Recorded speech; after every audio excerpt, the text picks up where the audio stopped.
Bonjour à tous, ici Olive pour les Vieux de l'Info, la super nouvelle émission podcast, je ne sais pas, en direct du studio Bachien, le fameux studio Bachien que tout le monde connaît, n'est-ce pas, monsieur Roudoudou? Alors, absolument, absolument. voilà, Roudoudou, notre premier invité. Bonjour tout le monde. Monsieur Roudoudou, ça va? Écoutez, je suis ravi d'être parmi vous. C'est un grand honneur pour moi de participer à votre émission. Merci de m'avoir invité. J'espère bien, j'espère bien. Et nous avons comme deuxième invité au studio Bachien, monsieur Dramalcar. Bonsoir. Bonsoir. Bonsoir. Comment allez-vous? Très bien, merci. Très bien. Alors, quel est le sujet du jour, messieurs? Bien, il semblerait qu'on va discuter de machines d'époque, puisque nous avons déjà un certain âge dans le domaine de l'informatique, et donc des machines qui ont bercé notre jeunesse. À savoir l'Amiga et l'Atari, si je ne me trompe pas. Oui, l'Atari. Mais est-ce qu'il y a quelqu'un qui va pouvoir défendre l'Atari? Parce que c'est quand même une belle machine de merde. Enfin, pardon, je prends parti, mais je ne devrais pas. Écoutez, mais voilà, il rigole, donc ça va être monsieur Ramalcar. Je suis assez d'accord avec vous, cher monsieur Olive, mais bon. Bon, très bien. Alors, l'Atari Amiga, qu'est-ce que c'est pour les plus jeunes? Est-ce que quelqu'un veut nous expliquer ce qu'est l'Atari Amiga? En gros. C'est l'ordinateur du passé, c'est ce qu'il y avait avant le PC, il me semble bien, ouais. Et voilà, un écran vert, vert et blanc. Vert et blanc, oui, si c'était en noir et blanc, oui. Voilà. Il y avait de la couleur aussi, donc, je pense. Voilà, une souris qui ressemblait à rien. Je suis pas tout à fait d'accord quand même. Là, j'ai l'impression d'entendre quelqu'un qui parle de la période de C. C'est quand même... De quoi? La période de C. J'ai un petit peu l'impression d'entendre la caractéristique d'un Apple de C. L'Amiga, tout comme l'Atari. Tu parles chinois, là, attention. L'Amiga, tout comme l'Atari, excusez-moi, c'était quand même une génération d'ordinateurs 16 bits. Donc, voire même 16-32 bits. Voire même 16-32 bits, effectivement. Voilà, donc bon, là c'est vraiment pour rehausser au minimum les caractéristiques de la machine. On va se calmer un peu là. Voilà, mais je peux pas entendre des choses comme quoi c'est une machine monochrome. Alors, on va recentrer un peu les bas. Alors l'Amiga et l'Atari, donc effectivement c'était des ordinateurs personnels, personal computer qu'on appelait à l'époque, qui sont sortis... sans être des PC. Pas avant le PC, en parallèle du PC, mais qui étaient un peu plus populaires que le PC à la fin des années 90. Donc pour recentrer un petit peu, l'Amiga est sorti en 86, l'Atari en 85, 10 000 francs pour l'Atari de l'époque, et l'Amiga, qui c'était le premier modèle qui était l'Amiga 1000, est sorti à peu près à 20 000 francs lui. Voilà, donc au départ réservé à les professionnels. Ils ont vite sorti des modèles un peu plus grand public, avec l'Atari 520 ST, F et l'Amiga 500 à partir de 1987 qui eux étaient un peu plus abordables, aux alentours des 5000 francs français de l'époque, donc ce qui doit faire au moins 1200 € je pense de maintenant avec l'inflation. Voilà, donc pourquoi Atari ST? Tout simplement parce que Atari 1632, 16-32 bits, c'est pour ça que ça s'appelle le ST, tout à fait. Et nous avions donc le 520 STF. Pourquoi s'appelait-il STF, monsieur Ramalcar? Je sais pas du tout. Moi, je crois que le mien c'était un 520 STE. Alors, il y avait le STE, le STF, tout à fait. Donc, le STE, c'était un qui avait l'audio un peu plus amélioré. Le STF, c'était F pour floppy, parce que le tout premier Atari ST était sorti sans lecteur de disquette. Voilà. Oui, bon, écoute, on a fait un petit peu quelques recherches sur Wikipédia, etc. Moi, le mien, il y avait le lecteur de disquette intégré. C'était dans le clavier directement. STE, tout à fait. Voilà pour un peu mettre en place le sujet du jour. Donc, les petites questions. Donc, je vous avais préparé un petit questionnaire à répondre, auxquelles répondre. Messieurs, est-ce que vous avez fait votre travail? Moi, j'ai préparé quelques petites réponses, oui, tout à fait. Et monsieur Roudoudou? Oui, bien sûr, j'ai quelques petites choses en tête, oui. Bien sûr. Alors, première question, mon cher Dramalcar, quelle était-elle? Quand avez-vous eu un Atari ST? Alors, dans mon cas personnel, c'est mes parents qui me l'ont offert à Noël. En quelle année? Je ne sais pas, Comment ça, vous avez préparé, monsieur Dramalcar, et vous ne savez pas? Il me semble, les dates exactes, le Noël exact, ça devait être Noël 88 ou 89, l'un des deux, je ne sais plus exactement. Et voilà, c'était, en fait, avant que mes parents me l'offrent, j'ignorais totalement son existence, quoi, en fait. J'ignorais totalement qu'il y avait une guerre entre l'Amiga et l'Atari. Voilà, moi, tout ce que à l'époque, j'avais encore la matinale à la télévision. D'accord, donc tu as commencé les consoles avec la télévision, c'est ça? Voilà, la télévision, j'avais quelques jeux dessus. Et bon, on tournait vite en rond dessus, et puis voilà. Au début, c'est ma mère qui l'avait pris parce qu'elle voulait s'en servir un petit peu pour faire un petit peu de l'inventaire de la boutique, de sa boutique dessus. D'accord. Et puis moi, j'ai vite monopolisé pour les jeux, quoi. D'accord. Tu as eu tout de suite des jeux dessus ou ça? J'ai eu tout de suite des jeux dessus qui coûtaient assez cher à l'époque, comme ça. C'était ma mère qui les achetait quand elle allait à la Sorbonne, quand elle tenait une librairie papeterie, quand elle allait acheter acheter les bouquins pour les clients. Moi, j'allais avec elle, et puis comme même les mômes dans les magasins de jouets, maman, tu m'achètes un jeu vidéo, et puis voilà. Tu te rappelles du prix à l'époque des jeux vidéo ou... C'était en francs, Oui. je crois que ça avoisinait les 400 francs pour un jeu, tout ça. Ah, peut-être un peu moins cher, non? 400 francs, c'était plutôt les jeux consoles. Moi, je me rappelle que les Non, jeux non, Atari non, Amiga, c'était plutôt entre 150 et 200 francs. Moi, je crois que l'année tout Ou alors tu t'es fait avoir. Bah, je sais pas, c'est pas moi qui payais. De toute façon, à l'époque, j'avais pas la trésorerie, c'était ma mère qui achetait. Pardon, on coupera ça montage, hein, ça passera pas. Moi, je crois que l'année tout premier jeu que j'ai eu, c'était Indiana Jones et la dernière croisade, le point and click. Ah, on reparlera tout à l'heure parce que j'ai une petite anecdote là-dessus. D'accord. Voilà, non, moi, ce qui m'avait marqué surtout quand je l'ai vu comme ça, ce qui me faisait rire, moi, c'était l'abeille quand l'ordinateur réfléchissait. Maintenant, l'abeille et un sablier. L'abeille, c'était le curseur, le sablier, c'est quand ça réfléchissait comme ça. C'était tout. Enfin, à l'époque, c'était génial, mais bon, avec le recul. D'accord. Voilà. Très bien. Et vous, mon cher Roudoudou? Écoutez, moi, l'Amiga, bon, déjà, il y avait une vraie passion pour l'informatique. Il y avait quelques amis de classe à l'époque, quand j'étais petit, où j'ai vraiment découvert l'informatique avec l'Amstrad CPC 6128, voire même le CPC 464. Oh, très beaux ordinateurs, monsieur. Très beaux ordinateurs, c'était une autre époque. Et puis, chemin faisant, c'était quelque chose qui me passionnait. Et Chemin puis, faisant. chemin faisant, absolument. Ah, Chemin faisant, révolution faisant, si vous préférez. Tu peux me tutoyer, hein. Oui, bon, après, oui, on se connaît suffisamment bien, on peut se tutoyer, il n'y a pas de problème. J'ai très vite lu quelques magazines spécialisés, tels Comme que Génération 4, par exemple. C'était quelque chose sorti que... en quelle année, ça, Génération 4? Dans les années 90, par là. Un peu avant, ouais. Oui, c'est possible, ouais, j'ai pas les dates exactement. Donc voilà. Et pour le coup, moi, lorsque j'ai eu mon Amiga, c'était dans les années 90, mais pour l'année exacte, je m'en souviens plus. Alors, les années 90, c'est vaste. Est-ce que c'est début 90? Ah, c'était début, oui, début. Oui. Et c'était quoi comme modèle? Alors, c'était un Amiga 500, et la spécificité, c'était que c'était un Amiga 500 d'occasion. Donc, mon père avait réussi à trouver ça, et qui était en format américain. Ah bon? Donc, ouais, j'avais eu un Amiga 500 format américain, avec un convertisseur d'énergie 110-220 volts. Voilà, Donc, tu avais un clavier QWERTY? J'avais un clavier QWERTY. D'accord. Ouais, Ok. c'était... Et c'était un 500 avec 512 kg de RAM ou... Alors, c'était un 500 sans extension de mémoire, effectivement, original, donc avec les 512 kilooctets d'origine de mémoire vive. Hein. Quand on voit par rapport à nos PC d'aujourd'hui, c'est sûr que ça change. Et dans un deuxième temps, je m'étais acheté, quelques années plus tard, la fameuse extension de mémoire de 512 kilooctets, donc pour passer à 1 méga, ce qui avait la spécificité grandiose d'avoir quelques effets sonores supplémentaires. Ouais, dans Lotus 2, quand tu passais la ligne d'arrivée, ça faisait Congratulations. Exactement. Ouais, c'était trop fort. Ça. Par exemple, voilà, donc on était tout content de rajouter une barrette mémoire de 512 kilooctets. Ouais. Là, la barrette elle était un peu grosse, je me rappelle, elle devait faire combien? Elle était assez grosse. 15 sur 10. Quelque chose comme ça. Quelque chose comme ça. Et je m'étais aussi acheté un deuxième lecteur de disquettes externe. Ouh, moi aussi j'en avais. Pour certains jeux qui faisaient plusieurs disquettes, ça pouvait s'avérer comme Croisière pour un cadavre, par exemple. Exact. Un grand jeu d'aventure français, mine de rien. Voilà, il y avait 5 disquettes.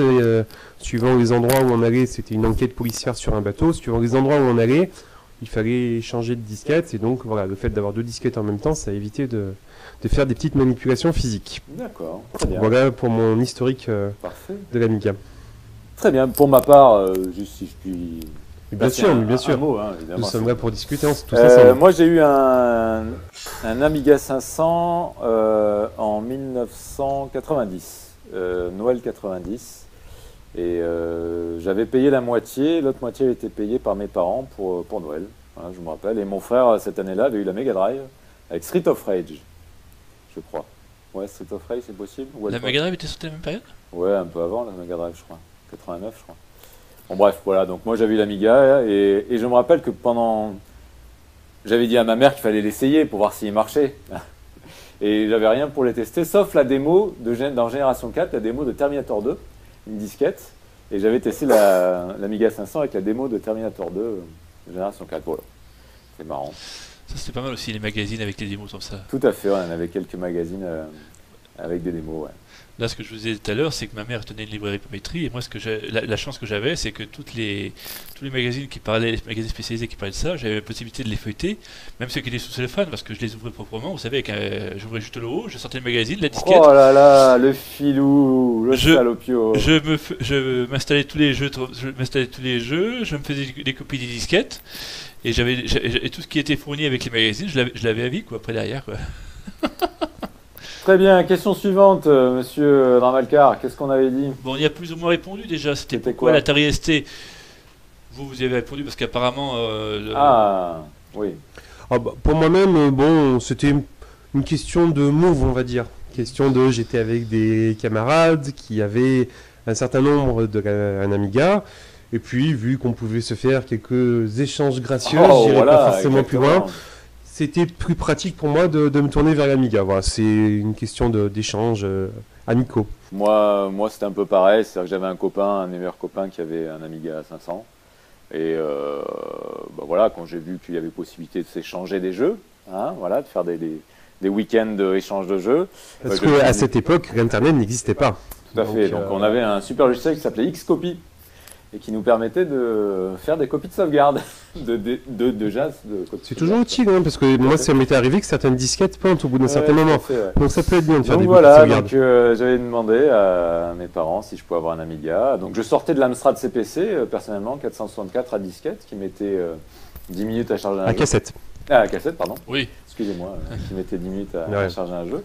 Et c'est vrai que quand j'ai vu l'Amiga chez mon collègue, c'était vraiment sympa. Et c'était l'Amiga où il fallait coder le jeu des fois entièrement, c'est ça? Sur l'Amstrad, on tapait beaucoup de code. Ouais. Mais sur l'Amiga, non, j'ai jamais codé un jeu sur l'Amiga. J'ai fait un peu avec, comment il s'appelait ce logiciel sur Amiga, Deluxe Paint. Sur Deluxe Paint, j'avais acheté Deluxe Paint 3 à l'époque. Et c'est vrai que je pouvais faire des animations et tout dans Deluxe Paint 3, donc j'avais fait quelques trucs comme ça. Mais après, j'ai jamais vraiment fait de programmation sur Amiga. Sur Amstrad, oui, avec le basique Locomotive, qui s'appelait. Voilà. Et non, voilà, c'est vrai que pourquoi l'Amiga, ouais, essentiellement par rapport aux copains. Et je connaissais personne qui avait l'Atari. Je connaissais l'Atari de nom, mais je connaissais personne qui avait l'Atari. Donc c'est vrai que c'était plus pratique. Et je pense que la plupart des gens à l'époque achetaient un ordinateur par rapport à ça. Et j'avais un copain qui avait un PC, je me rappelle. Et je me foutais de sa gueule parce que il avait des jeux comme Ultima, je crois. Je sais plus, Ultima 2 ou 3 à l'époque. Et il mettait... Arrêtez de tousser, monsieur Rodoudou, là. Je suis désolé, je suis un petit peu malade.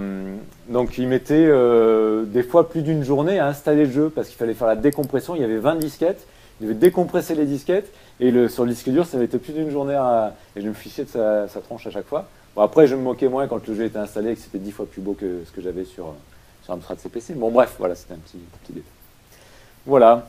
Donc, pardon, la question c'était... pourquoi l'Atari ST face à la concurrence? Et moi, comme je vous le disais, j'y ai plus ou moins répondu au début. Je l'ai pas vraiment choisi. J'ignorais même que les deux machines existaient. Je les ai simplement découvertes le jour où on m'a offert l'Atari ST pour le Noël. D'accord. Voilà. Après, question suivante, monsieur Dramalcar. Quels sont vos meilleurs jeux et souvenirs et les expériences que vous avez vécues avec vos machines? Ah, ça c'est une bonne question. Voulez-vous commencer? Ah bah, moi mes meilleures expériences, je vous l'ai dit tout à l'heure, c'est la première fois où j'avais autant de jeux, où j'avais vraiment beaucoup de jeux. J'avais vraiment un gros panel de jeux. Non, je sais pas, les meilleurs souvenirs, moi ce qui me faisait rire, c'est que par rapport aux boîtes de jeux qu'on a maintenant, les boîtes de jeux étaient immenses, quoi. C'était en carton, mais c'était du carton solide. Ouais, c'était des grosses boîtes, il y avait plusieurs disquettes des fois pour un seul jeu. Ça c'était chiant d'ailleurs, le fait de devoir changer à chaque fois de disquette à chaque fois qu'on finissait un chapitre dans un jeu, tout ça. À l'époque il n'y avait pas de disque dur, enfin où il y en avait mais c'était très cher et là je parlais tout à l'heure plutôt du premier jeu que j'ai eu, c'était Indiana Jones et la dernière croisade, où il y avait 4 ou 5 disquettes.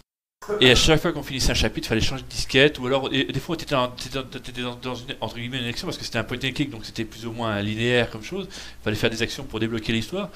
Mais à chaque fois que tu lançais une action, il te disait insérer la disquette 2, insérer la disquette 3. Ouais, faut pas exagérer non plus, c'était pas à chaque action, mais effectivement, c'est vrai que il y avait des jeux où il y avait beaucoup de chargement. C'est vrai que certains jeux, fait que tu passais un niveau, ou même au milieu du niveau, tu avais le chargement. C'est vrai. J'aurais juste rajouté un petit détail par rapport au packaging. C'était une époque où, en plus d'avoir une jolie boîte, on avait aussi des manuels qui étaient imprimés, choses qui ne sont plus forcément vraies aujourd'hui. Exactement, c'est vrai que maintenant, de plus en plus, les jeux, c'est du didacticiel directement en jeu, ou alors il faut aller dans les options pour voir les touches, et on n'a plus le petit manuel, on n'a plus le plaisir de lire le petit manuel. Au chiottes comme on faisait avant, quoi. Les c'est ça, et puis c'est un peu comme les 33 tours par rapport au CD. C'est vrai qu'on sur les 33 tours, donc ceux qui connaissent pas les 33 tours, les anciens disques avant qu'il y ait les CD, les cassettes. Ça revient un petit peu à la mode. C'est vrai, ça revient à la mode. Moi j'adore, mais bon. Les DJ ils utilisent toujours. Oui. Donc sur les 33 tours, on avait des super belles pochettes avec, en général, tu l'ouvrais souvent en deux, tu avais les paroles au milieu, etc. C'était vraiment très très sympa, un beau travail. Et on avait un peu la même chose avec les boîtes de jeux, c'est-à-dire qu'en général, on avait une très belle pochette. C'était un dessin en général, parce qu'à l'époque, il y avait très peu de logiciels de retour d'image, des choses comme ça, c'était les débuts. Donc c'était beaucoup de dessins. C'était quelquefois même souvent dessiné par le créateur du jeu. Et donc c'est vrai qu'on avait des choses assez sympas. Et moi j'ai toujours quelques anciennes boîtes comme ça et je les garde. Et c'est vrai que je trouve que ça fait partie du jeu, ça donne le charme. Et très important, toujours par rapport à ce que tu disais tout à l'heure, par rapport au manuel imprimé, ce qui est très important, c'est que les manuels imprimés nous servaient aussi de contrôle anti-copie, c'est-à-dire ça empêchait le piratage. Parce que dans certains jeux, pour les lancer, ils te demandaient de donner les 3 premières lettres de la page du manuel comme ça. Et comme ça savait un petit peu ça empêchait un petit peu le piratage. Bon, il y a eu pas mal enfin, c'était facilement craquable, beaucoup de jeux étaient craqués comme ça, mais effectivement... À l'époque, la photocopieuse existait déjà. Ouais. C'est vrai. Mais effectivement, c'est maintenant marqué sur le dos. Mais non, mais c'est vrai qu'il y avait beaucoup de protection du genre. Je me rappelle du jeu Les Voyageurs du Temps, tu devais donner, il te donnait des coordonnées, ça donnait une couleur à donner à rentrer, effectivement. Et il me semble qu'il y avait même des jeux qui étaient livrés avec un petit filtre rouge ou vert, et il fallait que tu mettes le filtre sur un truc pour découvrir le code qu'il fallait mettre. Ouais, ou la fameuse roue de Monkey Island que tu devais aligner, etc. Bon, puis je voudrais aussi préciser que, mine de rien, les crackers de jeux existaient déjà à notre époque. Donc il y avait tout simplement des versions qui étaient déjà craquées. Oui, tu avais juste appuyé sur entrée et tu rentrais directement dans le jeu. Donc le jeu était déjà modifié. Mais je n'ai jamais eu de telle version. Moi, je vais appeler la gendarmerie, moi, tout de suite. J'ai déjà vu ça dans ma jeunesse. Ah ouais, d'accord, t'en as entendu parler. J'en ai entendu parler, oui. Mais là, on parle de piratage. De quoi? Pardon, non, mais on parle de copie pirate. Vous savez que ce qui est bon là maintenant, vous savez que les pirates, bon, c'est ce que c'est. On va pas revenir là-dessus. Jack Sparrow. Mais ce qui était aberrant, c'est que certaines boutiques vendaient des copies pirates de jeux. C'est vrai, on en a parlé avant de préparer l'émission. Voilà, à la préparation, avant qu'on commence, on avait parlé dans certaines boutiques, notamment à Cannes. Il y avait une boutique qui a fermé depuis. Et ils vendaient parce que c'était même pas ils donnaient pas, ils vendaient des copies pirates de jeux à l'époque c'était 100 francs, c'est 100 francs le jeu piraté. Donc en fait, en plus d'être dans l'illégalité, ils vendaient quelque chose d'illégal. Ouais, bon après c'était quand même assez marginal. Hein, Non mais ce qui était un petit peu excusez-moi le terme dégueulasse dans la pratique, c'est que tu achetais les jeux sur catalogue, c'est-à-dire que le mec, le vendeur, comme nous maintenant on a des classeurs pour les CD ou les DVD, il nous sortait un classeur avec les disquettes. On voyait juste le nom du jeu, on savait pas à quoi ça correspondait, parce que c'était déjà des trucs piratés. On lui demandait au gars ce que c'était, et il nous décrivait grossièrement ce que c'était. C'est-à-dire que tu payais 100 francs pour un jeu dont tu ne savais pratiquement rien, quoi, en fait. Oui, non, bon après, effectivement, il y en a eu, tout comme il y a eu des boutiques qui copiaient les VHS. Je me rappelle d'une boutique, une fameuse boutique à Nice qui a fermé depuis, qui copiait des VHS de films Dragon Ball Z japonais pour 20 francs ou 40 francs à l'époque.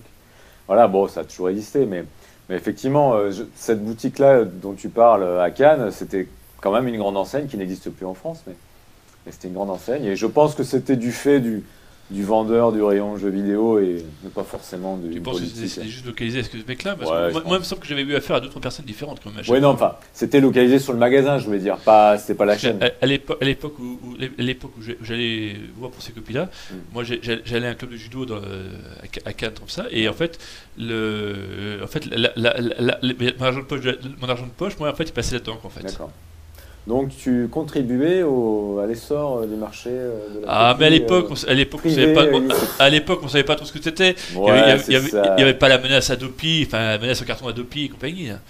Ouais. Il n'y avait pas Internet à l'époque déjà. Enfin, c'était l'époque du Minitel. C'était, Oui, il y avait quand même 36 des réseaux, 15 là et compagnie. ils appelaient ça le réseau BBS à l'époque, c'est ça? Il y avait effectivement ça. Bon, moi en tant que gamin, je connaissais pas. Je Non, pense que moi non c'était plus. peut-être plus aux États-Unis. Ouais. J'ai l'impression. Voilà. Effectivement, Donc non, voilà, c'était l'époque du Minitel. Voilà. Donc, ouais. Moi, pour revenir sur des anecdotes sur l'Amiga, moi je me souviens des échanges de jeux qu'on faisait le week-end. Moi j'allais le week-end chez mon collègue, j'ai découvert quasiment tous les week-ends de nouveaux jeux. Lui, quand il venait chez moi, il en découvrait parce que à l'école j'en échangeais avec d'autres collègues, etc. Et c'est vrai que c'était sympa parce que tout le week-end on découvrait des nouveaux jeux. voilà, il Des y jeux avait pourris, un réseau. mais des jeux très très bons. Ouais. Mais je me rappelle aussi que j'ai acheté beaucoup de jeux sur cette période-là, originaux, parce que les jeux étaient bien moins chers à l'époque. Je me rappelle j'ai acheté une compilation qui s'appelait Les Aventuriers, qui était sponsorisée par Fun Radio. C'est la compile Micro 3, je crois qu'elle s'appelle. Et il y avait dedans Indiana Jones 3, il y avait Monkey Island, il y avait... qu'est-ce qu'il y avait d'autre? Il y avait 3 jeux d'aventure, un autre... je ne sais plus ce que c'était. Bon bref. Et c'était 250 francs. Et un jeu valait entre 150 et 200 francs à l'époque. Enfin, dans mes souvenirs en tout cas. Et c'est vrai que je me souviens j'ai acheté, enfin relativement souvent. Non, mais j'ai acheté peut-être 4 ou 5 jeux par an. Voilà. Là où après, quand on a eu des consoles, les jeux coûtaient 500 voire 600 francs. Il fallait revendre les jeux pour en avoir, etc. Tu parles des prix qui étaient vraiment très chers. Il faut aussi parler des joysticks aussi, les joysticks pour les jeux d'action. Il y a deux choses à dire sur les joysticks. La première, c'est qu'ils étaient très fragiles. Ouais, ça dépendait lesquels, ouais. Oui, mais quand tu jouais à un jeu de karaté, par exemple, quand tu jouais à Internet Karaté Plus, ou des jeux qui nécessitaient, où le joystick était très sollicité, rappelle-toi, c'était toujours clic, clic, clic, clic, clic, clic, clic, clic, clic, et puis d'un seul coup, il n'y avait pas rien parce que le joystick était cassé. le matériel était moins solide qu'aujourd'hui, c'est certain. Le joystick, C'est vrai. le joystick, moi je pense que j'en changeais au moins une fois tous les 2 mois. Il y avait quoi comme joystick? Des quick shots, c'est ça? Avec la petite... Ouais, le Quick Joy, comme ça, c'était comme ça. Mm. C'était un petit joystick rouge et noir que tu tenais dans le creux de la main, parce qu'il y avait les ceux que tu posais sur une table avec le gros levier pour faire un petit peu pour les simulations aériennes, Ouais. pour faire comme si tu étais un pilote d'essai, où il y avait aussi le petit joystick que tu tenais dans la main avec une ou deux touches, et juste le joystick que tu dirigeais avec la manette gauche. Et ce qui était grave, c'était le prix. C'était 60 francs, le Quick Joy, c'était 60 francs, je crois, 70 francs. On va voir Et même plus, hein. Non, pas plus. ça je me souviens, c'était 59 francs. Je me souviens parce que j'en avais acheté, pour en avoir acheté plusieurs, je sais que c'était 59 francs. Et par contre, après, même quand je voulais investir pour payer un peu plus cher comme ça et mettre 150 francs par exemple dans le joystick, comme ça, pour avoir quelque chose dit de qualité, même ça il craquait, et ça avait vraiment les boules parce que tu utilisais ce truc-là et en moins 2 c'était cassé. Et Non, je suis d'accord avec toi sur la solidité de certains joysticks. Moi, j'avais trouvé, entre guillemets, la parade. J'avais acheté des manettes d'Atari 2600 qui étaient très solides et qui étaient compatibles avec l'Atari et l'Amiga, du coup, et même l'Amstrad, hein, puisqu'ils avaient tous le même port joystick, qu'on appelait le port, c'est quoi? C'était du DB9, c'est ça? Il me semble que c'était du DB9. DB9, Bon, en effectivement. gros, on appelait ça aussi les ports Sega ou Mega Hors Drive. série, etc. ouais. C'est parce que Sega utilisait souvent ces ports-là. Mais donc moi, j'avais des joysticks d'Atari 2600 qui marchaient très bien. J'ai eu le Quick Shot ou le Quick Joy, etc. C'est vrai que c'était pas super solide. Et il me semble me rappeler que les manettes Mega Drive marchaient, mais il n'y avait que le bouton du milieu qui marchait, quelque chose comme ça aussi. Alors moi je voudrais faire un petit aparté, on parle de joystick. Moi, l'un des intérêts d'avoir un ordinateur, donc moi j'ai choisi l'Amiga, c'est toujours le cas aujourd'hui par rapport à une console, c'est le fait de pouvoir jouer à des jeux qui se jouent plutôt avec clavier et souris. Donc effectivement, ça va pas être des jeux d'action, ça va être plutôt des jeux de stratégie ou des jeux d'aventure. Et moi, j'ai toujours eu un faible pour ce style de jeu. Et du coup, des jeux sur ordinateur sont beaucoup plus adaptés par ce biais-là. Donc les manettes, j'en utilisais, mais c'était pas tant, moi, mon péché mignon en termes de jeux de combat, jeux d'action. C'était pas forcément les jeux qui m'intéressaient le plus. Voilà. Et justement, on va venir à notre question suivante. Est-ce que chacun pourrait nous donner son top 5 et son flop 5 de jeux sur Amiga et nous expliquer pourquoi. Et Atari. Et Atari, pardon, excuse-moi. Qu'est-ce que c'est que J'avais oublié, c'était une machine tellement merdique que... Bon, de toute façon, les jeux qui sont sortis sur Amiga et sur Atari étaient à peu près les mêmes. Et les productions... Ouais, c'est vrai. Mais un bémol près, parce que je me rappelle très bien à l'époque, parce que j'avais encore l'Amstrad CPC, que quand je regardais les catalogues Micromania, parce qu'il y avait plein de catalogues Micromania à l'époque, en fait, l'Atari étant sorti un peu avant l'Amiga, ou en tout cas ayant touché le grand public par son prix un peu avant celui de l'Amiga, on avait des jeux de la génération précédente qui étaient convertis sur Atari. Je me souviens de Sapiens, je me souviens il y avait un jeu d'avion qui s'appelait F-15, même La Chose de Grothendieck, qui est un bon jeu d'aventure qui était à l'époque prévu sur ST, bon, qui n'est jamais sorti. Il y a plein de jeux comme ça qui ont fait la transition entre les deux générations. Qui n'ont jamais existé sur Amiga. Et longtemps aussi, les jeux Amiga étaient des simples conversions des jeux ST, en fait. Donc moins de couleurs, des sons un peu moins bons, etc. Et c'est vrai qu'après, par contre, à partir des années 90, 91, 92, l'Atari a commencé à chuter, l'Amiga était encore au niveau, et c'est vrai qu'on avait des très beaux jeux Amiga, parce que les jeux étaient développés en priorité sur l'Amiga, et on avait des jeux ST qui étaient quand même pas très très jolis. Je me rappelle de Shadow of the Beast, qu'est-ce qu'il y avait comme jeu qui était bidon, Jim Power, Unreal, tous ces jeux, Vroom, qui est d'abord sorti sur Atari ST, me semble-t-il, mais après sur Amiga il était 10 fois plus beau. Vroom, c'était un jeu intéressant quand même, très bon en termes de 3D. D'ailleurs, il sera dans mon top 5 personnellement. Il est intéressant en termes de jeu. Oui. Voilà. Alors, vos jeux, messieurs. Par rapport à Vroom, ce que je voudrais quand même dire, alors là, ça dépasse le cadre. Ouais, mais tu me piques mon truc parce que moi, je voulais en parler dans mon top 5. Mais vas-y. Non, ce que je veux dire, c'est que ça dépasse le cadre Atari Amiga. C'est qu'il y a des jeux, des styles de jeux qui ont été inventés à l'époque de ces machines. Par exemple, Vroom. Il n'y avait pas forcément de jeux de voitures en 3D. Il y avait le F1 de Microprose qui était tout en 3D. Bon, c'était pas le même style de jeu, mais était tout en 3D et il est sorti un peu avant. Bon, pour moi, voilà, bon. Mais peut-être qu'il est extraordinaire. Voilà, il y a des sortes de révolutions qui ont existé à cette époque-là. Je vais prendre le cas de Dune 2, qui est un jeu de stratégie. C'est vrai. Voilà, c'est un style de jeu stratégie en temps réel, STR. Et ben, ça a été inventé avec ce jeu-là, et c'était à l'époque de ces deux machines. Voilà, donc je voudrais quand même préciser ça. C'est quand même une époque où on a pu vivre des vraies nouveautés, des vrais vents de fraîcheur. Ce qu'on ne dit pas, si on va sur ce chemin-là, avant d'aller vers notre top 5, parce que je vois M. Dramalcar qui rase sa feuille, oui. l'Amiga a été aussi la machine sur laquelle les démo makers se sont éclatés. C'est-à-dire c'est vraiment la machine où il y a le plus de démos, il y en a encore d'ailleurs, ils en font Absolument. encore. Mais c'est vrai qu'avec le PC, même s'il y en a eu dans les années 90 sur PC, on a quand même perdu toute cette scène de démo makers qui ont fait... visuellement et même au niveau sonore des choses extraordinaires. Il y avait une vraie communauté que les jeux, quoi. C'était vraiment excellent. Il y avait une vraie communauté du monde un peu libre. Enfin, voilà. Il y en a eu sur Atari aussi, c'est vrai qu'il y a eu pas mal de démo makers sur Atari, mais quand même un peu moins que sur Amiga. L'Atari était très utilisé par contre dans le domaine professionnel par rapport à sa compatibilité MIDI en fait. C'est ce que je voulais dire. Vas-y. Avant de parler des jeux comme ça. Au niveau du son, oui. Nous, on s'en servait aussi, dans la famille, on s'en servait pour Noël, pour imprimer les menus de réveillon. Et quel rapport avec la musique Ah oui, MIDI. Oh là là, ça y est, c'est un usage professionnel. Non, mais moi, on parle des autres utilités de l'Atari à la maison. Nous, je sais que ma mère avait acheté une imprimante qui imprimait mais d'une manière catastrophique. C'était une matricielle à l'époque. C'était catastrophique. Elle faisait un boucan. C'était à chaque fois qu'elle imprimait, on avait l'impression que c'était la guerre quoi, dans l'appartement. Quoi. Si tu voulais imprimer quelque chose discrètement chez nous, moi j'ai eu le malheur d'avoir imprimer quelque chose un soir où mes parents étaient couchés, j'ai réveillé tout le monde dans la maison. Quoi.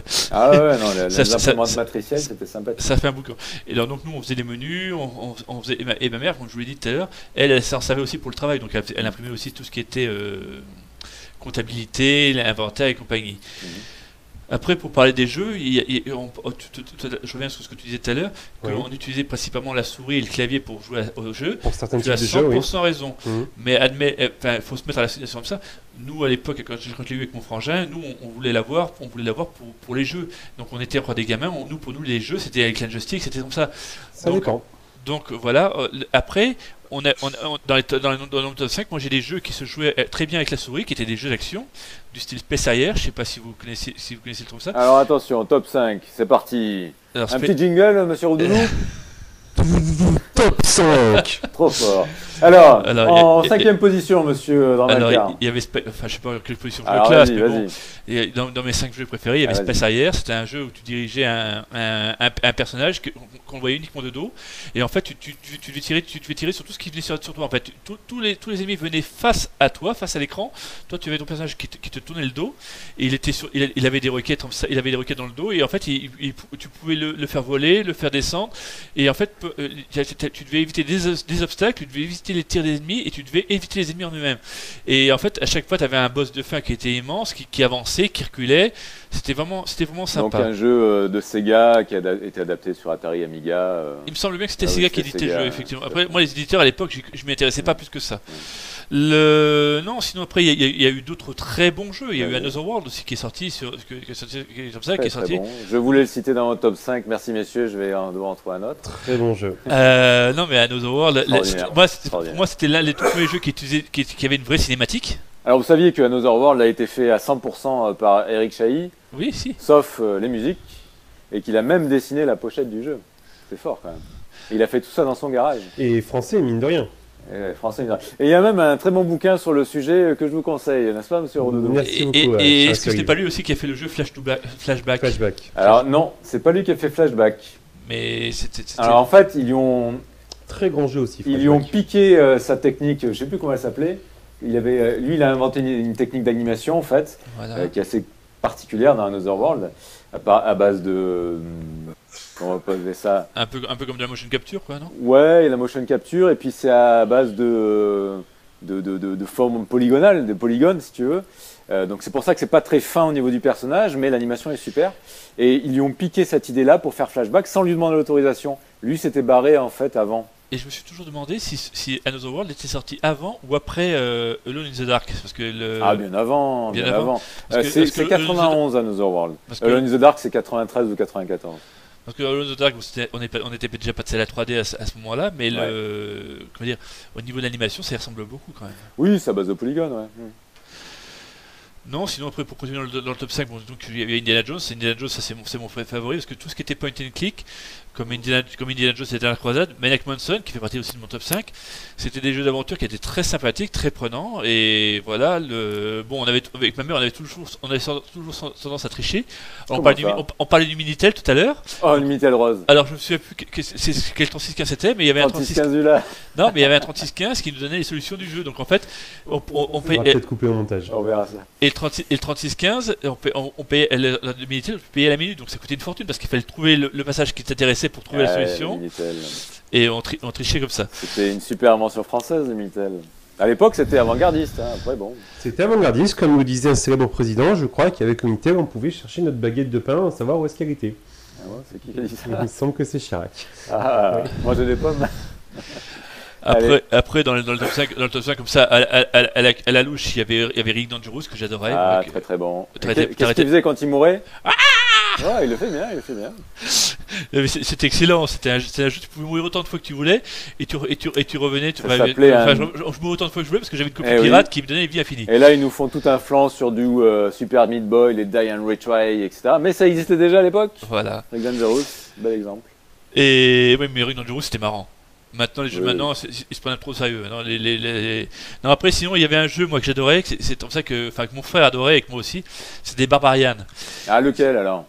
De Palace Software ou de Psygnosis? Alors ça, je ne saurais pas vous te dire. C'était celui où on se battait en duel directement. Alors c'était Palace Software. Ouais. Les mouvements étaient très limités. C'était soit les coups de pied, soit les coups de hache. Mais c'était les coups, c'était soit tu tapais vers l'avant, soit tu tapais à l'horizontale vers la tête de l'adversaire ou vers les jambes. Les mouvements étaient très limités.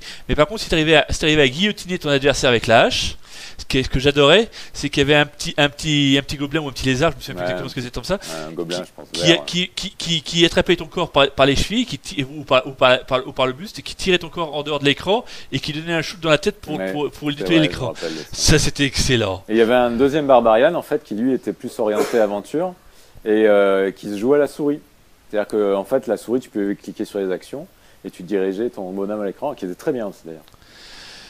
Et enfin, pour terminer ton top combien là? Bon, j'ai fait un top 10, je suis désolé. Hein. Bon, alors je vais en citer deux pour le coup. Voilà, vu que tu m'avais accès. Donc il y avait International Karate Plus qui lui a bouffé qui a bouffé tous mes joysticks. Parce que très bon. C'est sur ce jeu-là que j'ai bouffé tous mes joysticks.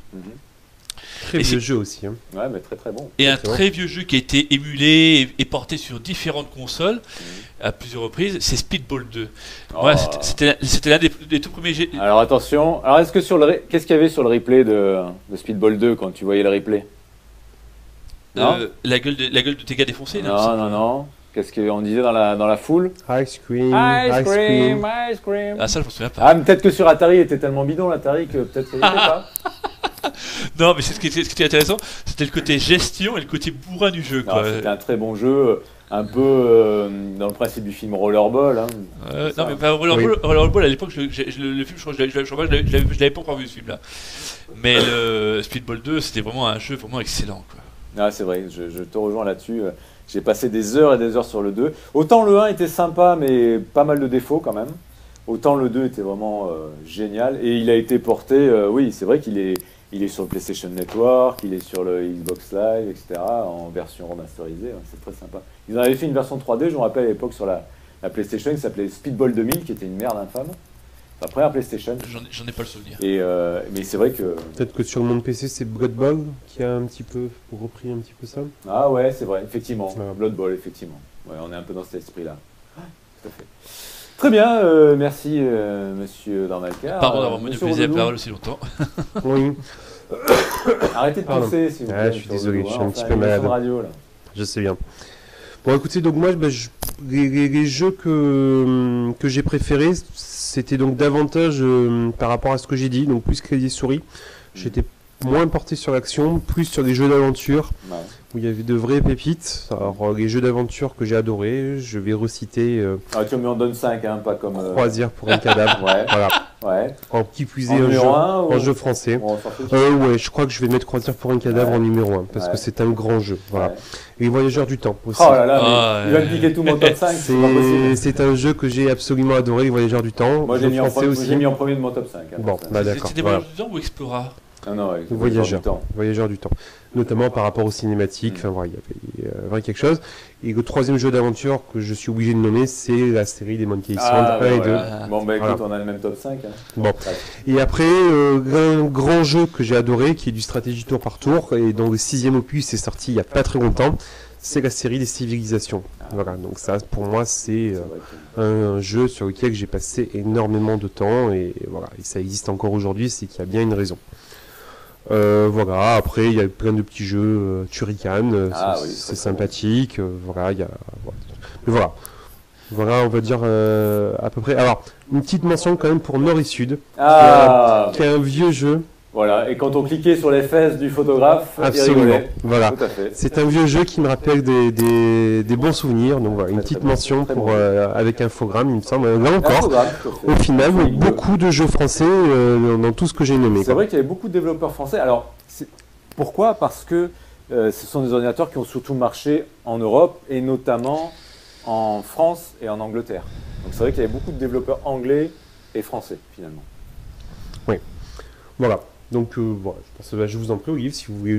Je crois que Monsieur Dramacar voulait rajouter quelque chose. Juste une petite parenthèse. Tu parlais de civilisation tout à l'heure. Oui. Tu as dû forcément mettre la main aussi sur Populous, parce que tu m'as fait penser la Populous. Populous, c'est un jeu sympa aussi. Powermonger, voilà, dans le même style, oui. Le fait de pouvoir se prendre pour un dieu, de pouvoir faire ce qu'on veut, de faire Populous, Peter Molineux. Peter Molineux qui officie toujours, voilà. Donc, c'est pour ça, tout à l'heure, lorsque j'ai dit qu'on a inventé énormément de choses à l'époque de ces machines, c'est une réalité. En tout cas, ce sont des machines qui ont permis une avancée certaine au niveau graphisme, au niveau jouabilité, qu'on ne pouvait pas sur la génération précédente. C'est vrai que ça apportait beaucoup de choses, et notamment, effectivement, comme tu disais, le jeu avec le pointeur de la souris. Tout à fait. Donc moi, mon top 5, vous avez déjà cité pas mal de choses. Bon, effectivement, moi j'aurais mis en premier Les Voyageurs du Temps. En deuxième, Indiana Jones 3, parce que j'ai passé beaucoup de temps avec mon frère dessus. Et je te rappelle de Indiana Jones 3, mon cher Dramalcar, quand tu m'avais demandé de te prêter la notice. Parce que je l'avais pas. Pour avoir parce qu'il y avait le journal du Graal. Et effectivement, on parlait des notices super. En fait, la notice du jeu, c'était le journal du Graal de Henry Jones. En fait, dans le film, super bien fait avec tous les schémas et tout. Je dois encore l'avoir à la maison d'ailleurs. Et à la fin, la fin de la séquence de fin où tu dois choisir la coupe du Graal, c'était différent entre l'Amiga et l'Atari, tu te rappelles? Que tu suivais le truc et toi tu mourais à chaque fois, alors que sur Amiga ça donnait la bonne réponse. C'était justement, on revient à ce que je te disais, c'est que les livrets savaient de tout. Exactement. Et moi, ton livret, je dois encore l'avoir dans un demi-carton. Ma mère m'avait fait des photocopies de toutes les pages pour que je puisse te le rendre rapidement et que je puisse l'utiliser. Ouais. Mais comme tu dis, au final, il y avait beaucoup de choses qui m'étaient inutiles parce que ça m'induisait en erreur. Ouais, tout à fait. Donc voilà, la série des Monkey Island aussi, forcément, le 1 surtout parce que le 2 sur Amiga était un peu injouable avec 10 disquettes, je crois de mémoire, c'était infaisable. Des temps de chargement à chaque écran quasiment. Bon, Croisière pour un cadre, effectivement. Moi j'aurais rajouté Lotus 2, c'est un jeu sur lequel j'ai vraiment beaucoup joué. Vraiment un jeu que j'ai adoré. Et puis je vais en donner un différent quand même, de tout ce que vous avez donné. Vroom. Ouais, Vroom. Clairement, Vroom parce que vraiment, au niveau jouabilité, c'était le top, au niveau animation, vraiment excellent. Il a été adapté, je me rappelle, sur Mega Drive, il s'appelait F1, je crois, sur Mega Drive, et il explosait le Super Monaco Grand Prix, mais d'une force de Sega. Après, on peut citer des jeux un petit peu mythiques, tels que Lemmings, par exemple. Ah oui, Lemmings. On peut citer Worms, mine de rien, qui existe encore. Qui a commencé sur Amiga. Et c'est pas sur l'Atari et sur Amiga qu'il y a eu les premiers Dungeon Master aussi? Aussi, tout à fait. Et Dungeon Master, c'était une révolution à l'époque. C'était l'un des premiers jeux où tu avais une vue subjective, quoi. Du jeu de rôle, oui. Ouais, il y avait plein de jeux de réflexion, les Push-Over, j'avais adoré. Push-Over, effectivement. La suite qui s'appelait One Step Beyond, je crois. Oui, c'est possible. Oui. Push-Over, c'était les petites fourmis qui poussaient l'histoire des dominos, ouais. Dans le même style, il y avait aussi un jeu, c'était un jeu où vous savez ce qu'on trouve dans les salles d'arcade en ce moment, les tables où on déplace les petits palets pour marquer les buts, tout ça. Il y avait un truc, c'était Shufflepuck Café. Extraordinaire. Avec les extraterrestres. Voilà, c'est mon numéro 1 celui-là, je refais mon top, c'est mon numéro 1. Je pense à 10 aussi. C'était marrant. Le seul truc, c'est ce qui est chiant, c'est que tu pouvais pas jouer à deux. Non, c'est vrai. Tu pouvais jouer contre l'ordinateur. Disque, au final, c'est l'une des scènes dans Tron qui a été refaite. C'est vrai, c'est vrai. C'est ce jeu-là. On fera une émission d'ailleurs sur les films des années 80, si vous voulez bien. Très bien. Est-ce que vous avez des idées pour un flop 5, quelques jeux comme ça à citer? Bon, moi personnellement, ce qui m'embêtait, c'était les jeux d'action qui étaient un peu trop difficiles, de style shoot 'em up. Comme par exemple R-Type 2, ce genre de choses, je trouvais que c'était trop difficile. Et donc j'ai moins apprécié. Voilà, c'est mon avis. Je ferai pas. Après, dans la vie, il y a les petits joueurs et les bons joueurs. Non, quoi. Je suis pas quelqu'un qui joue pour la difficulté ou ce genre de choses, effectivement. Ouais, tu ne joues pas pour faire du scoring ou des choses comme ça. Voilà, c'est pas mon intérêt, donc voilà. Donc ça, c'est mon avis personnel. Voilà. Je vous en prie. R-Type, encore un très bon jeu que j'avais oublié dans mon top. Ouais, il faudrait faire un top 100 parce que. Et d'ailleurs, R-Type sur Amiga et Atari était très bon, voire peut-être même meilleur que sur Mega Drive. Mais R-Type comme Speedball, c'est un des jeux qui a pas traversé le temps parce que sur toutes les consoles, il a été porté. Ouais, mais Turrican aussi, hein, on le voit souvent encore. Ouais. Non, sinon, moi, par rapport au flop, c'est ce que je disais tout à l'heure en début, avant qu'on commence. Je sais pas vraiment de flop, moi, c'est surtout tous les jeux étaient très bien dans l'ensemble, mais ils avaient tous un côté décevant au niveau de la jouabilité.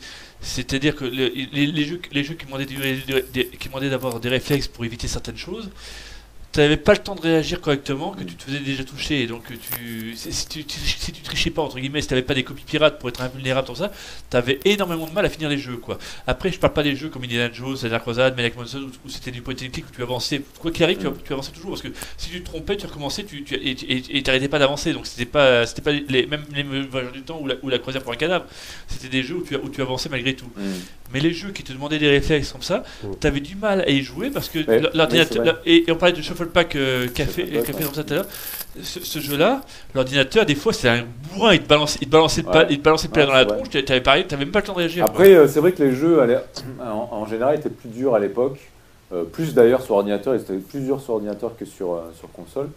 Bon, par rapport à la durée de vie, effectivement, je pense qu'ils mettaient une difficulté supplémentaire pour que le jeu dure plus longtemps. Même sur Amstrad, hein, souvent on avait ça, c'est par rapport aux limitations techniques, on ne pouvait pas faire des jeux énormes en termes de tableaux, etc.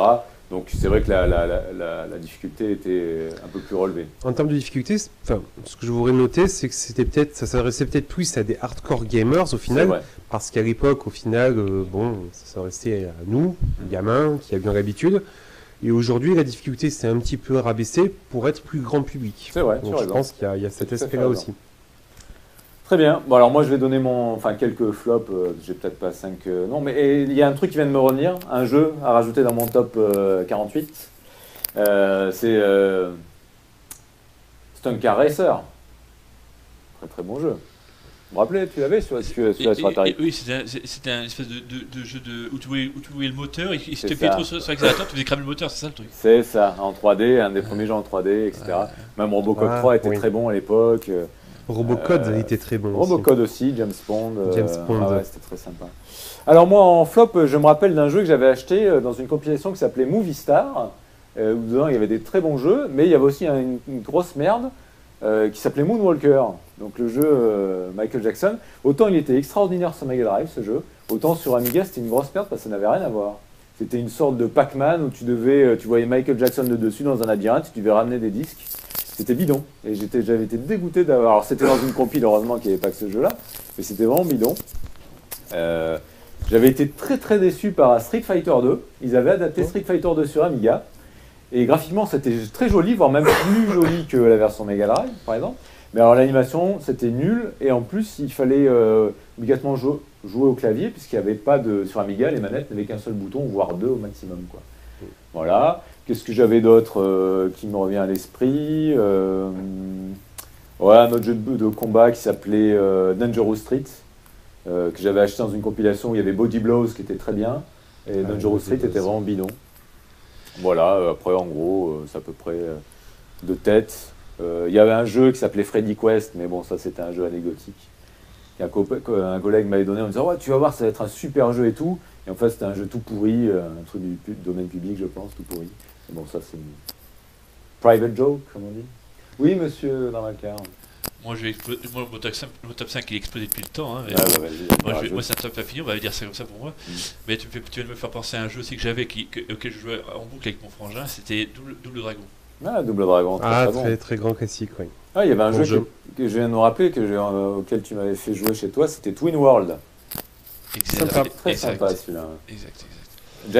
Giant Sisters aussi. Oh là là, on va y passer la soirée. Et la série des Pinball Fantasy. Ça aussi. Les jeux, il y en avait une flopée et étrangement, ils étaient bien meilleurs que ce qu'on trouve maintenant. Et en fait, moi, c'était mieux avant, c'est certain. Et la raison pour laquelle j'ai du mal à faire un top 5, c'est que moi, je sais pas pour vous, mais j'avais vous vous souvenez des casiers à disquette qu'on avait là, qui étaient protégés par un couvercle transparent comme ça là. J'en avais deux casiers, mais doubles, deux casiers doubles comme ça. Ma mère, elle n'en avait qu'un seul, un seul casier simple pour ses disquettes, pour le travail, tout ça, mais puis tout le reste, c'était des jeux. Et j'en avais tellement, j'arrêtais pas de zapper. Et après, comme je vous dis, il y avait des jeux qui partaient en boucle. Il y avait un jeu que j'adorais aussi, c'était Technocop. Je sais pas si ça vous rappelle quelque chose. Ouais, ça me dit quelque chose. Il y avait une partie où tu étais en voiture. C'était une course-poursuite en voiture. Tu arrivais là où étaient les voleurs, enfin les bandits, les voleurs, comme ça. Et tu tirais. Et en fait, t'avais du mal pour tirer en diagonale. Fallait que tu avances parce que tu pouvais pas viser proprement parler. En fait, l'angle pour tirer en diagonale, fallait que tu déplaces ton personnage pour pouvoir tirer correctement. Et Et si tu te faisais tirer dessus, en fait, c'était une espèce de Robocop, tu te faisais déglinguer la gueule. Ce qui était marrant à l'époque, c'était un peu comme Ninja, pas Ninja Warrior, je sais plus comment ça s'appelait. Dragon Ninja. Je sais plus exactement le titre de ça. C'était pareil, tu avais un personnage, une ninja, c'était des ninjas qui étaient censés être des ninjas femelles, des ninjas filles, mais c'était des androïdes. Des ninjas femelles. Bon, des filles, des androïdes féminins. Les androïdes. Et en fait, à chaque fois qu'elles se prenaient des coups, comme dans Technocop, à chaque fois que tu te prenais des coups, tu avais une partie de ta peau qui explosait comme ça, et en fait, ça faisait apparaître la partie mécanique et en fait, c'était ce qui remplaçait la barre de vie, quoi. En fait, c'était génial. Bon, c'est vrai qu'il y avait des très très bons jeux. Là, le top 5, ça limite un peu, mais c'était pour donner quelques exemples. Bon, là, je viens de me souvenir d'un jeu qui s'appelle Nitro. Tu te rappelles de Nitro? Ça me parle vaguement. Une sorte de supercars ou de choses comme ça. Vraiment des courses de voitures vidéo. C'était très, très, très sympa. Bon, enfin, il y en a des dizaines et des dizaines. Il y avait plein de jeux.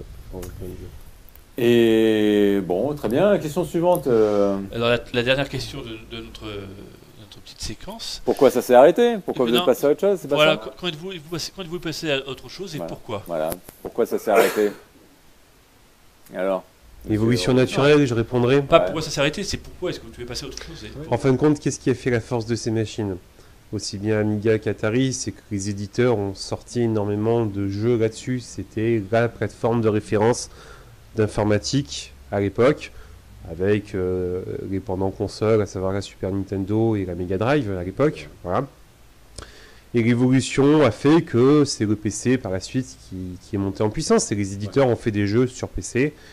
Et donc, poursuivre le mouvement, sauf si on veut continuer à jouer et les éditeurs travaillaient sur cette nouvelle plateforme qui était le PC. Donc, j'ai suivi ce mouvement-là. Ce qu'on peut dire, c'est que en fait, l'Amiga et l'Atari sont arrêtés parce que Commodore et Atari n'ont pas réussi à les faire évoluer ou à les faire devenir un standard, tout simplement.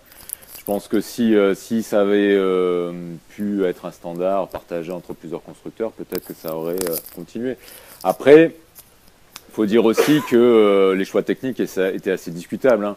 Quand Commodore sort un Amiga 1200, bon, qui est une très bonne machine, mais ou qui n'a pas de quantité, c'est-à-dire qu'il sort ça un peu avant Noël, je crois. Moi, je me rappelle, je voulais l'acheter, le 1200. En 92, je crois qu'il était sorti.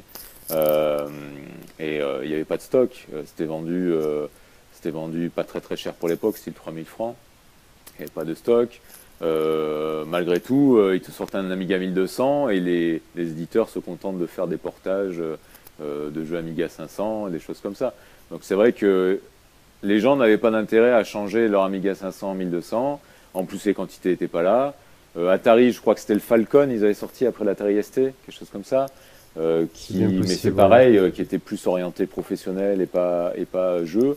Donc petit à petit, avec le marché du PC compatible et Windows qui se développait, les gens ont eu un PC à la fois pour le boulot et pour la maison. C'est bien les éditeurs qui font les plateformes de référence. C'est ça, donc je pense qu'il y a eu... c'est la mort d'un format parce qu'il n'a pas forcément su évoluer avec la demande et le marché, quoi. Donc l'Atari, ça a été un peu avant l'Amiga, je pense. Je crois que c'était 93 déjà, il n'y avait plus trop grand-chose sur Atari. Amiga, ça a duré jusqu'à 94. 95, ils ont fait faillite, je crois. Un peu, oui, puis il y avait l'Amiga 1200, donc ça a redonné un petit peu de vie, mais bon. Donc ouais, toi tu as arrêté, tu as eu un PC en quelle année, toi? Il me semble que c'était en 96. Ouais, pareil pour moi. J'ai acheté le PC au moment où je suis rentré à l'IUT. Il y a eu Windows 95 aussi qui est sorti, donc une démocratisation des choses, les débuts de l'Internet aussi. Bon, voilà, c'est vrai qu'au niveau MS-DOS, il y a aussi eu énormément de très bons jeux. Hein. C'est vrai que les limitations de l'Amiga et de l'Atari, c'était quand même 16 couleurs, il me semble. Enfin, bon, on pouvait un peu, changer ces 16 couleurs. Ouais. Mais c'est vrai qu'avec le PC, on passait tout de suite en 256 couleurs, voire plus. Le budget n'était pas le même, mais ça coûtait plus cher, c'est vrai. Voilà, mais c'est vrai que sur PC, du coup, on faisait plus de choses. Il y avait en général un lecteur de CD-ROM, il y avait... Bon, effectivement, des graphismes plus jolis, mais il y avait toute une suite bureautique, même s'il y en avait sur Amiga et Atari, c'était quand même beaucoup plus limité, assez incompatible avec le monde du PC, quoi. Oui, le PC, c'est vrai qu'on rentre à la fois dans le monde professionnel, mais aussi au niveau du jeu. Windows a fait beaucoup, Windows a fait beaucoup pour démocratiser tout ça. Ouais. Et au niveau jeu, toi, tu es passé, tu as eu une transition entre l'Amiga et le PC ou tu es passé directement de l'un à l'autre? Est-ce que tu es passé à une machine, c'est une console de jeu ou... Alors, j'ai jamais été très console, donc oui, je suis passé effectivement de l'Amiga au PC directement. Oui, d'accord. Tout à fait. Ok. Et toi, Ramalcar? Ben, moi, ça s'est fait plus progressivement, on va dire. Parce que l'Atari ST, même après être entre guillemets passé à autre chose, je l'ai quand même conservé. Même quand j'ai eu mon premier PC, j'avais encore en état de marche et je l'ai allumé de manière occasionnelle. Donc en fait, ça s'est fait progressivement. En fait, je vous l'ai dit tout à l'heure, l'Atari ST, je l'ai eu à Noël 88 ou 89. En 90 ou 91, non 90, quand la Game Boy est sortie, ma grand-mère me l'avait offerte pour l'été, pendant l'été. À la sortie, elle me l'avait payé parce que et voilà, c'est comme ça qu'ils nous achetaient notre amour, les grands-parents. Ah, on va pas rentrer dans les détails. Et bon, et donc j'ai eu la Game Boy avec, je me souviens avec Tetris et les Tortues Ninja. Ça, c'était mes deux premiers jeux. Une semaine plus tard, j'avais Super Mario Land. Une semaine plus tard, j'avais encore un autre jeu, c'était Boulder Dash, je crois, comme ça. Et voilà, toutes les semaines, j'avais droit à un jeu. Donc voilà, c'est bien ça. Tu me donnes leur adresse. Hein. Bon, le fait est, c'est que voilà, en fait, entre le moment où il y a eu, enfin, techniquement, si on parle vraiment ordinateur en eux-mêmes, j'ai eu l'Atari ST fin des années 80, fin 88-89, et j'ai eu mon premier PC, c'était le MSNet, c'était un MSNet, c'était en 95, il me semble bien. Oui, c'était ça, avec ce qu'il y avait Windows 95 dessus, donc c'était 95, fin 95. Et c'est toujours pareil, c'est moi qui avais forcé ma mère plus ou moins à l'acheter parce que je lui avais dit oui, avec ça au moins on pourra imprimer des choses en meilleur état comme ça. Alors ce qui était marrant, c'est qu'on avait le PC avec le Windows 95 et on utilisait encore la vieille imprimante de l'Atari ST dessus. Ah bon, d'accord. Donc, et toi, toi, je sais que tu as été très console. Voilà, donc en même temps que l'Atari, tu avais Mega Drive, Super Nintendo, les choses comme ça. Non. En fait, moi dans l'ordre au niveau si tu veux revenir sur la stéréo des jeux, moi au début j'avais Internet Television pour les jeux. J'ai eu l'Atari ST après où j'ai eu beaucoup de jeux qui m'ont duré très longtemps. Ouais. Après j'ai eu la Game Boy. Qui m'a duré très longtemps aussi. Après 91 ou 92, mes parents avaient craqué, ils nous avaient acheté la Super Nintendo. Ouais. Donc on était à fond dans les jeux. On va dire qu'à partir de la Super Nintendo, j'ai commencé un petit peu à délaisser l'Atari ST, mais j'y revenais quand même assez régulièrement pour des vieux jeux auxquels je pouvais tricher. Parce que voilà, moi les jeux, sans tricher, je peux pas. Moi, il faut que je puisse les faire du début à la fin et qu'on m'empêche pas d'y aller parce que j'ai plus de vie. Donc voilà, donc j'ai pas honte de le dire, je suis un tricheur. J'aimais tricher. Et on parlait de R-Type tout à l'heure. R-Type, j'y ai joué très longtemps. Même bien après l'arrivée de la Super Nintendo chez moi, quoi, en fait. Et donc j'ai eu la Super Nintendo et après j'ai eu le premier PC. Et puis après, voilà, moi je suis un collectionneur de consoles, donc j'ai eu toutes les consoles, mais je les ai pas eues forcément. Tu parlais de la Mega Drive et de la NES. Ouais, donc du coup, pour revenir à notre sujet, parce que là c'est parti. Je m'égare. En fait, donc tu as toujours joué en même temps, console, Atari, enfin ou en tout cas tu les as gardés en même temps. L'Atari, j'y ai joué jusqu'à ce qu'il ne marche plus. D'accord, ok. Voilà, et tu l'as encore ou pas? Non, je ne l'ai plus. Je l'ai plus. On a conservé entre guillemets l'épave parce que l'écran, le moniteur fonctionnait encore, mais l'ordinateur lui-même, la bécane lui-même ne fonctionnait plus. D'accord. Et voilà, je sais que l'écran, ma mère avait voulu le conserver parce qu'elle m'a dit, elle avait dit qu'au cas où l'écran du PC ne trouvera pas, donc on pourrait toujours brancher sur celui-ci. Je suis pas sûr que ça ait marché. Ouais, je suis pas certain que ce soit la même sortie vidéo. Ok. Et toi, Rodoudou, tu as gardé ton Amiga ou pas? Non, alors je pense que je l'avais revendu, tout simplement. Oui. Ouais. Donc moi, pour ma part, pourquoi je suis passé à autre chose? Bah oui, parce que je suis passé au PC. Mais en fait, plus concrètement, après le 500, j'ai revendu le 500 et je me suis acheté l'Amiga CD32, qui était en fait un Amiga 1200 avec un lecteur CD-ROM intégré. Et donc j'avais revendu l'Amiga 500 pour ça à un collègue, je me rappelle. Et puis après pendant le lycée, ouais c'est ça, pendant le lycée, j'avais revendu pour acheter la PlayStation, je crois que c'est sorti en 95, c'est ça? T'étais pas passé l'ennemi, t'étais pas passé à la Jaguar d'Atari. La Jaguar, je l'ai eu, mais bien après. Je l'avais acheté bien après, mais bon, c'est ça. Et donc du coup, oui, après, donc du coup, j'étais resté un peu sur console, la PlayStation, et j'étais passé au PC en commençant l'IUT, tout simplement. Et puis après, je suis plus sorti du PC. Bon, après, j'ai eu une grande collection de consoles que j'ai commencé après, mais globalement, oui, l'Amiga, la transition Amiga PC s'est faite en passant par différentes consoles. Et alors, j'ai encore l'Amiga 500 que j'avais de nouveau racheté au collègue à qui je l'avais vendu et qui doit être encore dans mon grenier. Voilà. Donc tu as racheté, t'as racheté. Ouais, parce qu'en fait, je lui avais vendu à l'époque pour acheter Amiga C32. Alors, de mémoire, j'avais vendu 1250 francs et il m'avait donné, je crois, qu'est-ce qu'il m'avait donné à côté? Un autre truc à côté, mais je ne sais plus quoi. Peut-être un truc pour ma mobilette à l'époque. Je ne sais plus exactement ce qu'il m'avait donné. Je me rappelle que c'était l'ordinateur plus autre chose à côté. Et enfin, les sous plus autre chose à côté, pardon. Et je l'avais racheté après, je crois, style 500 francs, mais des années après, hein, en 96 ou 97. Ça valait plus rien à l'époque, et je l'avais racheté 500 francs, je crois. Un truc comme ça. Voilà. Je voulais dire quelque chose, ça m'est sorti de l'esprit. Ah, je ne sais pas. Ah oui, si, c'est vrai ça. Vous deux, vous pouvez peut-être me répondre. Je me suis toujours demandé à quelle période était sortie la Lynx d'Atari. Alors, la Lynx est sortie en 89. Donc, en même temps que l'Atari ST en fait. Non, après, l'Atari ST est sorti en 85. Aussi tôt que ça? Oui. En fait, la Lynx d'Atari, à la base, pour faire un petit cours, elle devait être commercialisée par une société anglaise qui s'appelle Epix, qui ont fait d'ailleurs énormément de jeux sur Lynx. Et Epix n'ayant plus de sous, Atari les a rachetés et a commercialisé la console à l'époque. Et les gens qui ont conçu la Lynx d'Atari, donc Epix, dedans, tu as deux ingénieurs qui avaient conçu l'Amiga dedans. Voilà. Donc, qu'est-ce qu'on peut dire pour conclure, messieurs? Qui gagne, l'Atari ST, l'Amiga dans tout ça? Parce qu'on n'a pas forcément parlé de la bataille, on a parlé de nos souvenirs, mais qui gagne? Je sais pas s'il y a un gagnant. En tout cas, moi j'ai trouvé ce débat absolument passionnant. Ouais, moi aussi. C'était un grand plaisir de partager avec vous. De grands souvenirs. De grands souvenirs, absolument. Voilà. Une grande époque. Et bon, bah, pour aujourd'hui, la génération d'aujourd'hui doivent vivre d'autres choses. Ils pourront sans doute faire un débat eux aussi avec une machine d'autre époque, un peu plus récente, mais je pense que il y a aussi largement de quoi faire un débat Ouais, avec la fait. génération d'aujourd'hui. Chaque génération, sa machine de prédilection, comme on dit. Absolument, absolument. Voilà. Très bien. Et toi, Dramalker, alors, une petite conclusion? Non, la même chose que Rodoudou, là, c'est...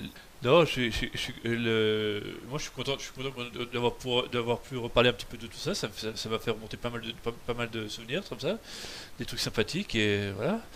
Non, c'était intéressant, c'était très intéressant. Très bien. Bah, moi, qu'est-ce que je peux en dire?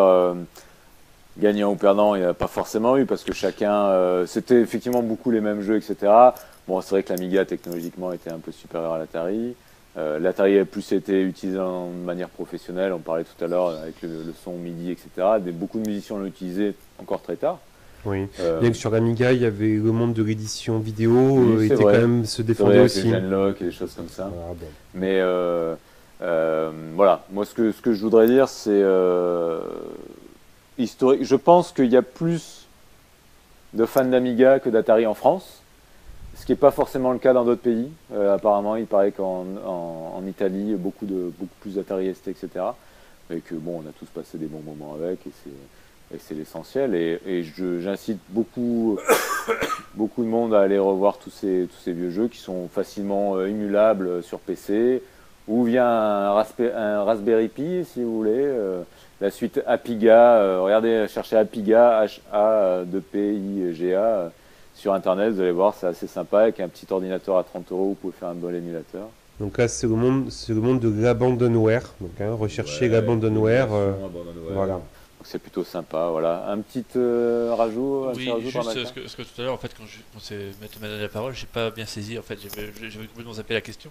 C'était la guerre Atari Amiga. Moi, je vous l'ai dit tout à l'heure au début, c'est que personnellement, moi, je me suis jamais réellement intéressé à cette guerre parce que je vous dis, je jouais avec ce qu'on m'avait donné, ce qu'on m'avait mis entre les mains. Après, j'ai jamais cherché à savoir quelle était la meilleure bécane ou quoi que ce soit. J'ai toujours entendu dire que l'Amiga était mieux que l'Atari. Mais voilà, ça m'a jamais vexé plus qu'autre chose parce que j'étais content de ce que j'avais. Par contre, je voulais revenir sur ce que vous disiez tout à l'heure de l'utilisation de l'Atari pour la musique. Oui. Il me revient en mémoire, tu vois, c'est bien d'en parler parce qu'il y a plein de choses qui me reviennent en mémoire. Ouais. C'est qu'à l'époque, mon frangin, lui, il avait un synthétiseur. Ouais. Et il l'avait branché avec un espèce de, je me souviens du gros câble parce que c'était un câble immense, un câble câble énorme. un câble MIDI, ouais, ça s'appelait. Et il l'avait branché. Alors je sais pas exactement ce qu'il faisait, si c'était vraiment utile, si ça servait vraiment de la connexion entre son synthé et l'ordinateur. Je sais pas exactement si c'était vraiment, si on avait même un programme pour utiliser ce truc-là. Mais en fait, je sais que le branchement il l'avait fait. Après, je sais pas en fait, qu'il ait fait. Disons que tu pouvais justement sur les synthés, et les instruments MIDI. Tu le raccordais à l'Atari et tu enregistrais en gros ce que tu faisais sur le synthé, ça enregistrait sur l'ordinateur et tu pouvais après mixer, faire retravailler tes sons. Donc c'était vraiment, vraiment très très poussé là-dessus l'Atari. Voilà. Donc oui, non, je pense que ton frère a travaillé là-dessus. Ouais. Voilà, bah écoutez, on arrive à la fin de ce débat. Au départ, on devait faire 10 minutes, on est à 1 heure de plus. Alors la semaine prochaine, on se retrouvera pour le débat raclette versus tartiflette, hein, on verra. Un beau débat là aussi. Je pense que ça sera pas mal. Et la semaine d'après, ça sera. Faut du Savoyard ou faut du Bourguignon? Ah, je ne sais pas, voilà, peut-être. Voilà, messieurs, bah écoutez, merci beaucoup d'avoir participé. Et puis je vous dis une prochaine. Au revoir, merci beaucoup.